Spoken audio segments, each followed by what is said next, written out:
মুরগির মাংস অনেকে অনেকভাবে রান্না করে থাকেন। এভাবে যদি কখনো রান্না না করেন তাহলে একবার রান্না করে দেখুন, আপনার বারবার এই রেসিপিটি করতে ইচ্ছে করবে এবং খেতেও খুব মজাদার। রেসিপিটি করার জন্য আমি পাতিলে 4 টেবিল স্পুন পরিমাণ তেল দিয়ে একটা বড় সাইজের রেড অনিয়ন দিয়ে দিয়েছি। এখান থেকে কিছু বেরেস্তাও করে নিব। এখন যখন আপনার রেড অনিয়নটা 2 থেকে 3 মিনিট রান্না হবে তখন এখানে আমি দিয়ে দিয়েছি গরম মশলা, এলাচি, দারচিনি আর গোলমরিচ, সাথে লবঙ্গ এবং 2টা তেজপাতা দিয়ে আমি ভালোভাবে নেড়ে চেড়ে নিচ্ছি যেন অনিয়নটা ভালোভাবে সিদ্ধ হয়ে যায়। তারপর আমি দিয়ে দিচ্ছি বাটা মশলা বলেন অথবা ব্লেন্ডিং করা মশলা বলেন। এখানে আমি দিয়েছি একটা সাদা পেঁয়াজ, 3 কোয়া রসুন আর 1 টেবিল স্পুন পরিমাণ আদা, সাথে দিয়েছি 1 পিস জয়ত্রী এবং 1 চিমটি জায়ফলের গুঁড়া একসাথে দিয়ে আমি ভালোভাবে বেটে নিয়েছি। এখন আপনারা সেই মিশ্রণটি দেখছেন আমি দিয়ে দিয়েছি, দিয়ে 2-3 মিনিট ভালোভাবে নেড়ে চেড়ে সেখানে দিয়ে দিচ্ছি আমি ধনিয়ার গুঁড়া 1/2 টিস্পুন পরিমাণ, জিরার গুঁড়া 1 টেবিল স্পুন পরিমাণ আর সাথে দিয়ে দিচ্ছি আমি কাশ্মীরি মরিচের গুঁড়া 1 চিমটি পরিমাণ বা পাপরিকা গুঁড়া, যেটা পাপরিকার গুঁড়া দিচ্ছি 1 টেবিল স্পুন পরিমাণ কালারের জন্য। আর সাথে দিয়ে দিলাম রোস্টেড জিরার গুঁড়া 1 টেবিল স্পুন পরিমাণ। এখানে আপনারা চাইলে চিকেন মশলা যেটা সেটাও 2 টেবিল স্পুন পরিমাণ ব্যবহার করতে পারেন। আমি মশলা বেশি দিব না তাই ব্যবহার করলাম না। আর সাথে দিয়ে দিচ্ছি হলুদের গুঁড়া। হলুদের গুঁড়া এবং পাপরিকার গুঁড়া মিলে সুন্দর একটা কালার চলে আসবে, তাই আমি হলুদের গুঁড়া এবং পাপরিকার গুঁড়া 1 টেবিল স্পুন পরিমাণ করে দিয়েছি। এভাবে ভালোভাবে আপনারা নেড়ে চেড়ে নেবেন। নেয়ার পর হালকা একটু পানি দিয়ে দিবেন।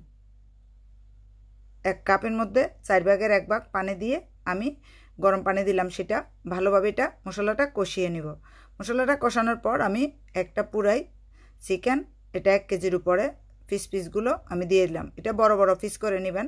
সাধারণত আমরা রোস্ট করার সময় যে কাজটা করি সেটা হলো প্রথমে চিকেনটা ভাজি করে নিই, আর যদি এভাবে রোস্টটা করেন তাহলে এটা ভাজি করতে হয় না। তবে মুরগির চামড়াটা ফেলে দিবেন না। মুরগির চামড়া যদি ফেলে দেন তাহলে রান্নার পর কেমন জানি মাংসটা শক্ত শক্ত লাগে, আর যদি আপনারা মুরগির চামড়াটা রেখে দেন তাহলে দেখবেন খেতে অনেক ভালো লাগে। মুরগির চামড়া খাওয়ার সময় যারা পছন্দ করেন না ফেলে দিতে পারেন, আর যারা পছন্দ করেন খেয়ে নেবেন। তারপর আমি 5 থেকে 7 মিনিটের মতো এটা রান্না করে নিলাম ঢাকনা দিয়ে। আপনারা দেখতে পাচ্ছেন এটা প্রায় কষানো হয়ে গিয়েছে। এখানে আমি এলাচ দিয়েছিলাম 5-6টা আর দারুচিনি দিয়েছিলাম 2 পিস। আপনারা দেখতে পেয়েছেন সেটা। এখন আমি এভাবে ভালোভাবে নেড়ে চেড়ে দিচ্ছি। ভালোভাবে নেড়ে চেড়ে দেওয়ার পর আপনারা দেখতে পাচ্ছেন মশলাটা কিন্তু উপরে, মশলার তেলটা উপরে উঠে এসেছে।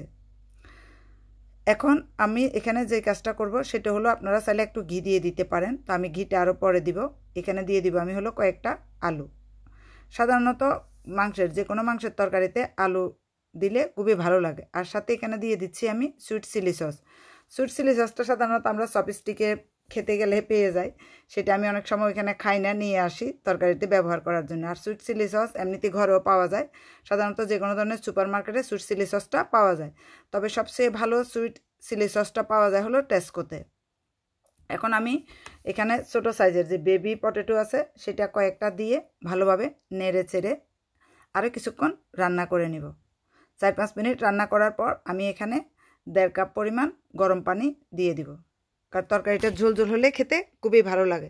1 কাপ পরিমাণ পানি থাকতে আমি নামিয়ে নিব, 1/2 কাপ পরিমাণ শুকিয়ে যাবে। এখন দেখেন 5 থেকে 7 মিনিট রান্না করার পর তরকারির টেক্সচারটা কেমন এসেছে। ঝোলটা যেমন ঘন হয়েছে, আলাদা একটা কালার এসে গেছে, আর পটেটোটা অলমোস্ট সিদ্ধ হয়ে গিয়েছে, কারণ বেবি পটেটো সিদ্ধ হতে বেশি সময় কিন্তু লাগে না। এখন আমি উপর থেকে দিয়ে দিব কিছু পার্সলি, আপনারা দেখতে পাচ্ছেন, আর পার্সলি এবং বেসিলটা আমি সাধারণত রাখি ঘরে। ধনিয়া পাতা আছে, তাও ধনিয়া পাতা ইউজ করলাম না। তো পার্সলি আর বেসিলটা দেওয়ার পর আপনার গ্রানটা আলাদা আসে, সাথে খেতেও ভালো লাগে, দেখতেও সুন্দর লাগে। সাথে আমি দিয়ে দিব হলো এখানে গরম মশলার গুঁড়া। গরম মশলার গুঁড়ো কিন্তু টেস্কোতে আপনারা খুব সহজে পেয়ে যাবেন, অথবা যে কোনো সুপার মার্কেটেও আপনারা পেতে পারেন। গরম মশলার গুঁড়াগুলো এখানে ডেট দেওয়া থাকে, আর অথবা অনেকে বাসায়ও তৈরি করে নেন। এখন আমি উপর থেকে পার্সলি, বেসিল যে হার্ব পাওয়া যায় সেটা দিলাম, আর একটু গরম মশলা দিয়ে চুলার আগুনটা বন্ধ করে দিলাম। এই তরকারিটা আপনারা রুটি বা পরোটার সাথে, পোলাওর সাথে বা ভাতের সাথে খেতে পারেন, অথবা আপনারা চাইলে আলু এবং মাংস এমনিতে সালাদ দিয়েও খেয়ে নিতে পারেন।